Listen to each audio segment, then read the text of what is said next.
tadi kembali lagi dengan pada program e-learning sesi kedua. Kita lanjutkan materi tadi tentang penggolongan bahan pangan.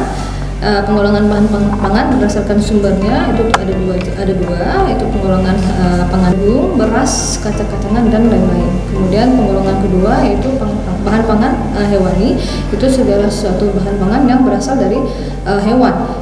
Jadi kebanyakan merupakan sumber protein dan lemak bagi tubuh. Contohnya susu, telur, ayam, daging, ikan, cumi, udang dan lain-lain. Lalu kita lihat lagi penggolongan bahan pangan berdasarkan fungsi zat gizi, pertama sebagai sumber energi. Zat gizi itu bermanfaat untuk menggerakkan tubuh dan proses metabolisme di dalam tubuh. Zat gizi tergolong pada zat yang memberikan fungsi energi adalah karbohidrat, lemak dan protein. Tapi yang penyumbang energi terbesar itu adalah lemak. Kemudian yang fungsi gizi kedua yaitu sebagai untuk pertumbuhan dan mempertahankan jaringan tubuh. Jadi zat gizi ini berfungsi untuk membentuk sel-sel pada jaringan tubuh manusia. Jadi kita untuk mengkonsumsi zat gizi ini itu dapat meningkatkan pertumbuhan. Tapi apabila kita kekurangan dari zat gizi ini maka akan menghambat pertumbuhan kita. Jadi selain itu zat gizi ini juga berfungsi untuk menggantikan sel-sel tubuh yang rusak, dapat mempertahankan fungsi organ tubuh. Terus zat gizi yang termasuk dalam kelompok ini adalah protein, lemak, mineral dan vitamin. Kemudian yang ketiga yaitu sebagai pengatur dan regulasi proses di dalam tubuh. Jadi proses metabolisme dalam tubuh itu perlu pengaturan agar terjadi keseimbangan. Jadi zat gizi yang berfungsi dalam proses ini yaitu untuk mengatur proses metabolisme di dalam tubuh itu adalah mineral, vitamin dan air dan protein. Lalu tapi fungsi utamanya itu sebagai zat pengatur adalah vitamin dan mineral. Kemudian kita lihat lagi penggolongan yang selanjutnya, itu penggolongan bahan pangan apabila ditinjau dari daya tahan bahan pangan itu terhadap kerusakan. Itu dibagi 4, yaitu yang pertama cepat rusak atau highly perishable.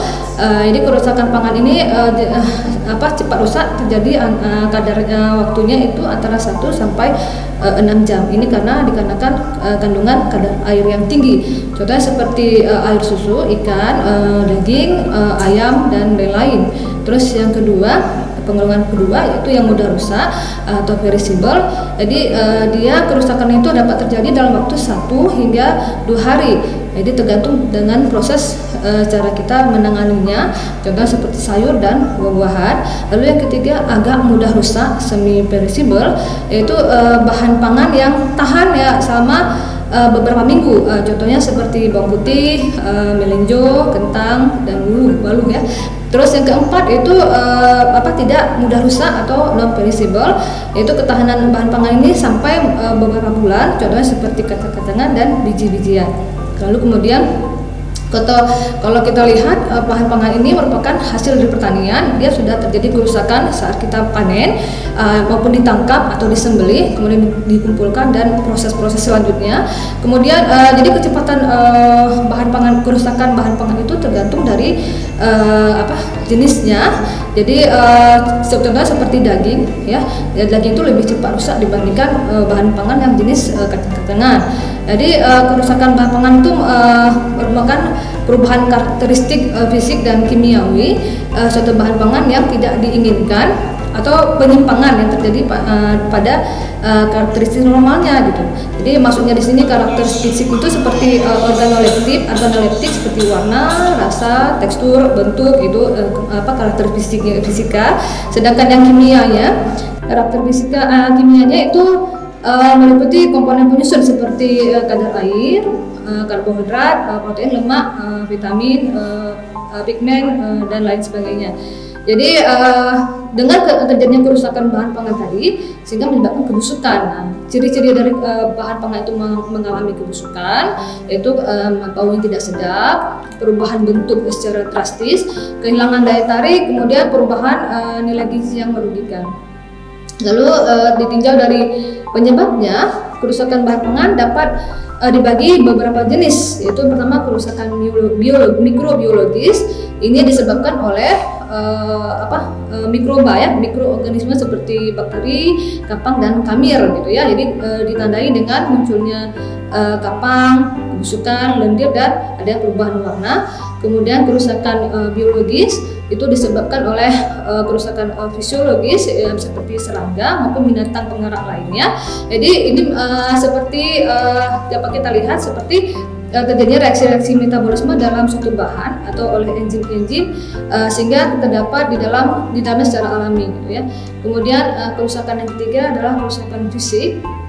Itu disebabkan oleh perlakuan fisik seperti pemanasan, pendinginan, dan tekanan udara. Contohnya dapat kita lihat pada daging yang dibekukan itu terjadi perubahan warna. Terus seperti tepung itu mengeras atau membantu, itu juga karena disimpan pada tempat yang lembab. Kemudian yang keempat ada kerusakan mekanis, itu disebabkan bahan mengalami benturan-benturan mekanis saat pemanenan, transportasi sehingga pendistribusian dan penyimpanannya. Kemudian contoh tadi itu pada waktu kita panen itu buah itu bisa terjadi membentur ya ataupun terjatuh sehingga menyebabkan buahnya itu memar gitu ya. Kemudian yang kelima kerusakan kimiawi, yaitu bisa berlangsung di dalam bahan makanan seperti penurunan pH, warna browning, reaksi browning ya, atau menjadi warna lain kecoklatan dan lain-lain ya. Contohnya seperti terjadi pada buah dan sayur terjadi perubahan warna, kemudian pada minyak menjadi tengi seperti itu ya. Jadi ada beberapa cara kita untuk mencegah ya terjadi kerusakan tadi itu ada beberapa cara. Yang pertama yaitu dengan kita melindungi bahan pangan tadi atau makanan tadi dari cemaran mikroba, misalnya dengan cara melindungi dia dengan kita menutup bahan pangan tadi itu dari serangan hama seperti lalat, kecoa, tikus dan binatang penyakit lainnya. Kemudian cara yang kedua yaitu dengan melindungi bahan pangan dari cemaran kimia. Misalnya kita mengolah pangan di tempat yang jauh dari sumber pencemaran tadi gitu ya, misalnya seperti tempat penyimpanan pupuk, insektisida, oil dan sebagainya. Jadi menggunakan bahan pangan yang lebih bersih dari pestisida adalah cara lain untuk menghindarkan dari bahaya kimia.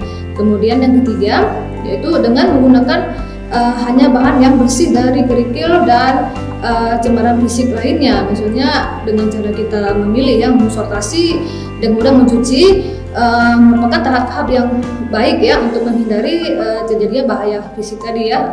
Kemudian yang keempat, pada umumnya penyimpanan semua buah dan sayuran di dalam kulkas ya itu akan rusak ya, seperti buah labu, tomat dan jeruk itu tidak tahan pada temperatur dingin. Ya gitu. Jadi kalau kita lihat kerusakan bahan pangan itu dapat disebabkan oleh beberapa faktor berikut. Ada yang pertama pertumbuhan dan aktivitas mikroba, terutama bakteri, kapang dan kamir. Kemudian adanya aktivitas enzim dalam bahan pangan. Terus ada yang serangga seperti parasit dan tikus juga. Kemudian suhu ya, termasuk juga pada saat pemanasan dan pendinginan. Terus karena adanya kadar air. Terus juga karena ada udara termasuk oksigen, karena ada sinar, dan yang terakhir karena waktu penyimpanan. Baik ya, sekian, kita lanjut lagi di sesi berikutnya.